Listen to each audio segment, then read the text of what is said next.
नमस्कार। आज हम डायग्नोस्टिक टेस्ट के बारे में पढ़ेंगे। डायग्नोस्टिक टेस्ट अर्थात निदानात्मक परीक्षण। डायग्नोस्टिक शब्द आया कहाँ से? जब भी हम मानसिक रूप से, शारीरिक रूप से अस्वस्थ होते हैं या किसी समस्या का अनुभव करते हैं तो हम डॉक्टर के पास जाते हैं और डॉक्टर हमसे कुछ लक्षण और कारण पूछता है और फिर वो रोग का अनुमान लगाता है और फिर उसका वो निदान करता है। तो लक्षणों का, कारणों का पता लगाना ये कहलाता है डायग्नोसिस। और जिस तरह से डॉक्टर रोग का पता लगाता है और फिर उसका निदान करता है, तो ऐसे ही एक शिक्षक भी अपनी विद्यार्थी की जो उपलब्धि में कमियां होती हैं, कठिनाइयां होती हैं, उन क्षेत्रों का पता लगाता है और फिर उसका निदान करता है। योकम और सिम्पसन के अनुसार निदान किसी कठिनाई का उसके चिन्हों व लक्षणों से ज्ञान प्राप्त करने की कला का कार्य है। यह तथ्यों के परीक्षण पर आधारित कठिनाइयों का स्पष्टीकरण है। Diagnosis is the art or act of recognizing a difficulty by its symptoms. It is an explanation of the difficulty based on an examination of the facts.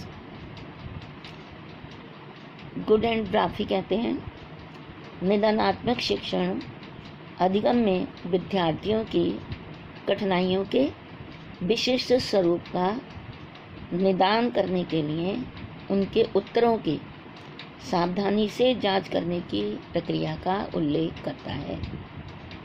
Diagnostic teaching refers to the process of observing students responses carefully to diagnose the specific nature of difficulties in learning. इसका अर्थ ये हुआ कि निदानात्मक परीक्षण गणित विज्ञान और जीव विज्ञान के अध्यापक द्वारा किसी इंडिविजुअल या ग्रुप ऑफ स्टूडेंट्स की जो प्रॉब्लम्स होती हैं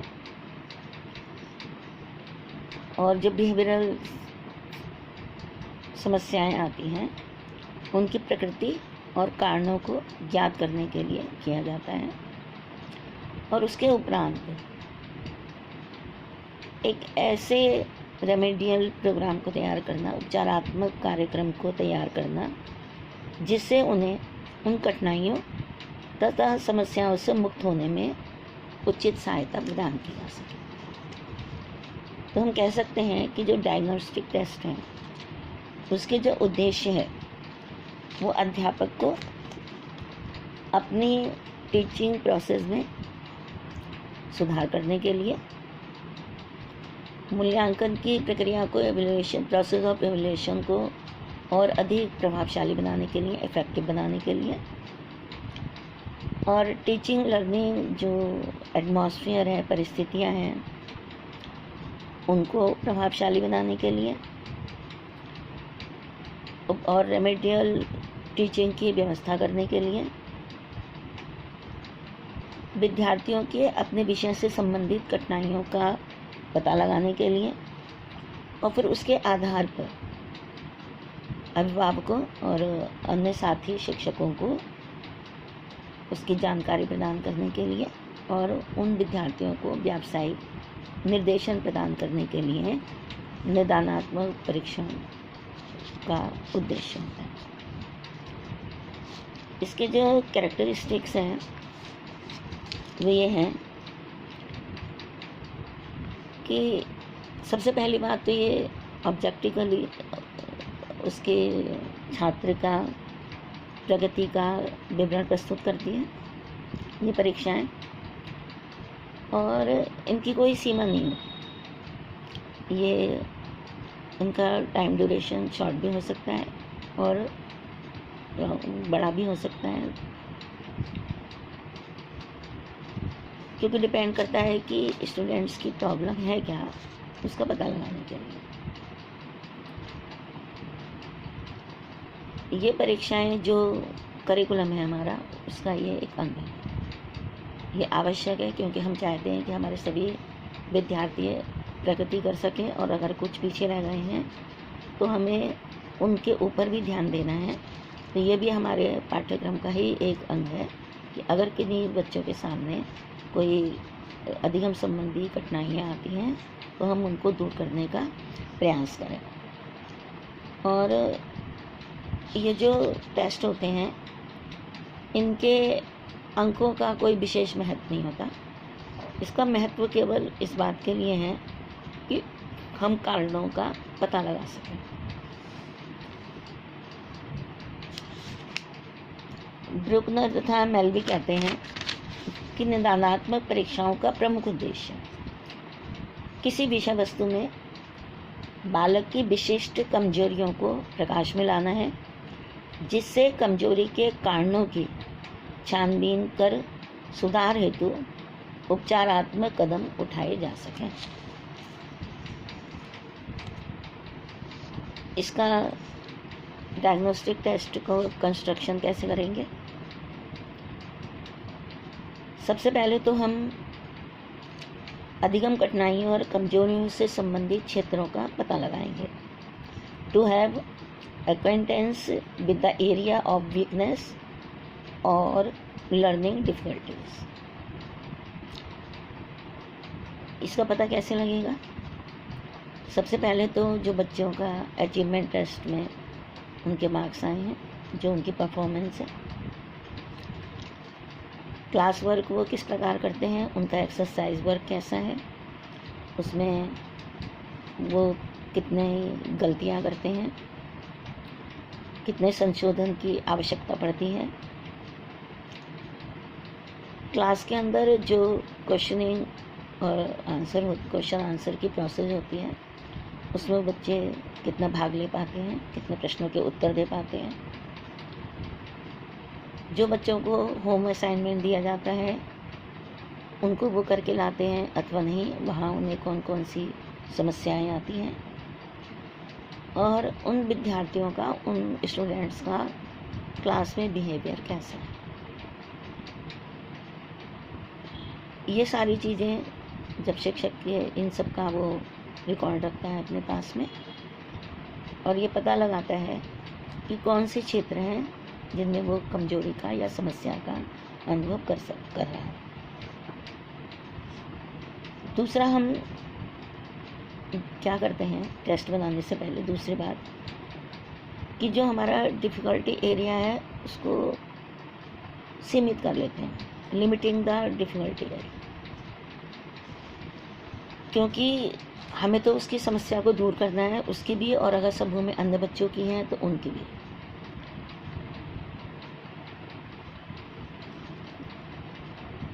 मान लीजिए हमने बहुत सारे, जब हम टेस्ट लेते हैं तो कई सारी यूनिट होती हैं, जब हम अचीवमेंट टेस्ट लेते हैं तो हो सकता है किसी एक विशेष यूनिट में ही भी कमज़ोर हो, या उसकी कमजोरी का कोई एक विशेष क्षेत्र ही हो। जैसे मान लीजिए आप ग्राफ सिखा रहे हैं और ग्राफ बनाते समय आप उसको चिन्ह लगाने के लिए कह रहे हैं ग्राफ बनाने का, लेकिन वो चिन्ह तभी लगा पाएगा जब वो उसको अनुपात का विशेष रूप से ज्ञान होगा। जब तक वो रेशो नहीं जानेगा कि 1 सेंटीमीटर और 1 मीटर या 1 कितने के बराबर होगा, उसकी मैं बिंदु कहाँ लगाऊं, कहाँ रेखा खींचूं, क्या करूं, जब तक वो इसको नहीं जानेगा तब तक वो आगे नहीं बढ़ पाएगा। इसका मतलब ये हुआ कि जब वो ग्राफ बनाने आ रहा है तो उसको अनुपात का ही अच्छी तरह ज्ञान ही नहीं है, वो रेशो नहीं जानता, और अगर वो रेशो जानता है हो सकता है उसकी डेसिमल में प्रॉब्लम हो।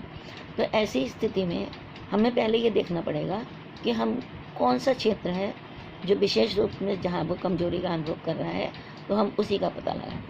ऐसे विज्ञान और जीव विज्ञान की शाखाओं में भी हम पहले ये देखेंगे कि उसके कमजोरी का जो क्षेत्र है वो क्या है, उसको हम सीमित कर लेंगे, लिमिट उसको एक विशेष क्षेत्र को ढूंढ लेंगे और उसको जानने का, दूर करने का प्रयास करेंगे। नेक्स्ट है कंटेंट एनालिसिस। जो कंटेंट एनालिसिस है वह आपको कई बार बताया गया है कि जो हम पढ़ाने जा रहे हैं विषय सामग्री, उसमें जो कंटेंट है उसका शिक्षक जो है वो विश्लेषण करता है। कंटेंट एनालिसिस में हम टीचिंग पॉइंट्स को ढूंढते हैं। अब जो टीचिंग पॉइंट्स, शिक्षण बिंदु हम बच्चों को समझाने जा रहे हैं, उनमें कौन से शिक्षण बिंदु ऐसे हैं, कौन से टीचिंग पॉइंट्स ऐसे हैं जहाँ पर वो डिफ़िकल्टी का अनुभव कर रहा है, जहाँ वो उसको नहीं समझ पा रहा है। क्योंकि उसका जो पहला प्रारंभिक व्यवहार है, जो उसके उद्देश्य को देने से पहले, क्योंकि हमें जांच करते हैं हम अंतिम व्यवहार की, क्योंकि जब भी हम कोई यूनिट या इकाई पढ़ाते हैं तो हम जानते हैं कि उसके व्यवहार में परिवर्तन हो जाना चाहिए। लेकिन अगर उसके व्यवहार में परिवर्तन नहीं हो रहा है, इसका मतलब ये हुआ कि हमें उस पर दोबारा से ध्यान देने की आवश्यकता है। फिर जो हम टेस्ट बनाएंगे, नेक्स्ट है 4th पॉइंट। जब हम टेस्ट बनाएंगे तो उसमें किस प्रकार के प्रश्न रखेंगे। Taking decision about the questions of the test, कि उसमें प्रश्नों का, कौन से प्रश्नों का हमें निर्माण करना है, वो उनकी समस्या के क्षेत्र पर आधारित होने चाहिए। और उसके बाद में हम 5th पॉइंट है डिसाइडिंग अबाउट टेकिंग टेस्ट, कि हम टेस्ट को कब लेंगे। इसके लिए हम उसकी टेस्ट की एक टाइम लिमिट रखेंगे। उसमें हम उसे 2nd नंबर पे हम उसको जो नोट होते हैं, जो डायरेक्शंस होती हैं, वो देंगे। और फिर उसकी स्कोरिंग किस प्रकार से की जाएगी, यानी कि ब्लूप्रिंट और उसकी स्कोरिंग को हम तैयार करेंगे कि किस प्रकार का उनसे निर्णय होगा। अब जो हमने टेस्ट बना लिया है, उस टेस्ट का इंटरप्रिटेशन कैसे करेंगे।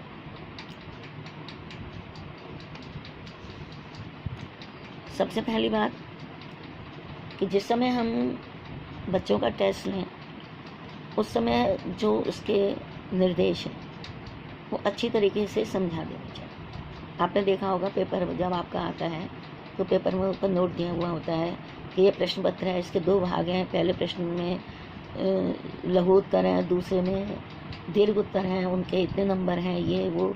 तो जितनी भी डायरेक्शंस होती हैं आपने देखा होगा पेपर के प्रारंभ में ही लिखी होती हैं।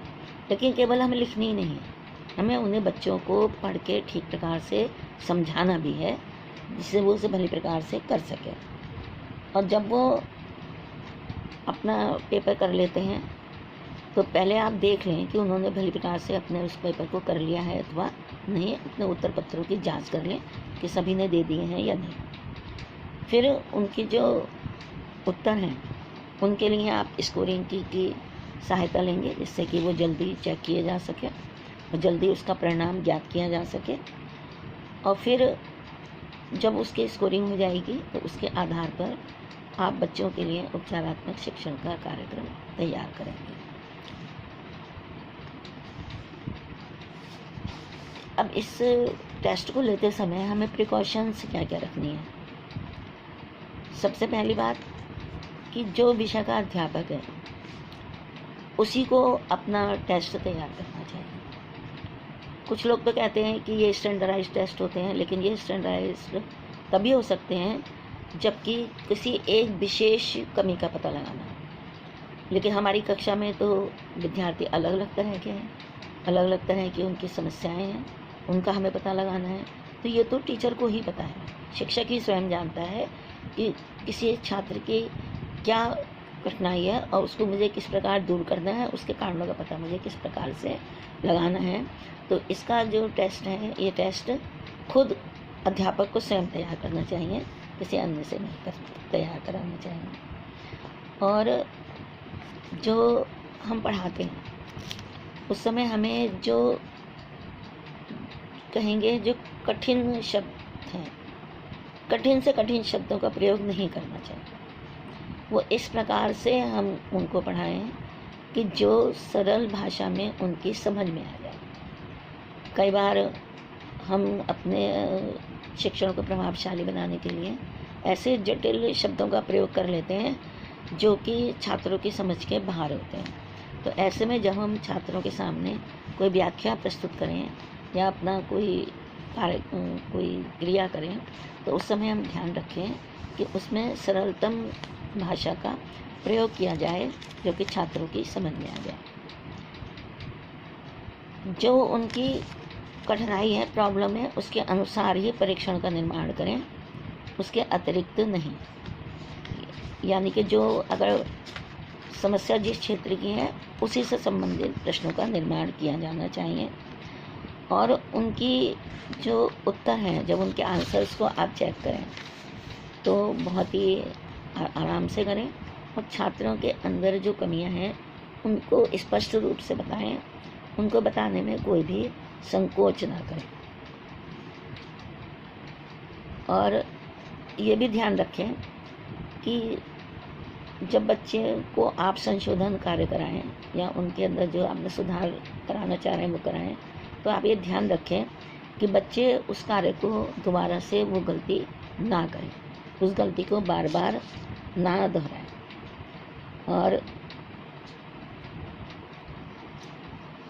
इसके उपरांत हम उपचारात्मक शिक्षण की व्यवस्था करेंगे, और उपचारात्मक शिक्षण के बारे में आप अगली बार पढ़ेंगे। Thank you.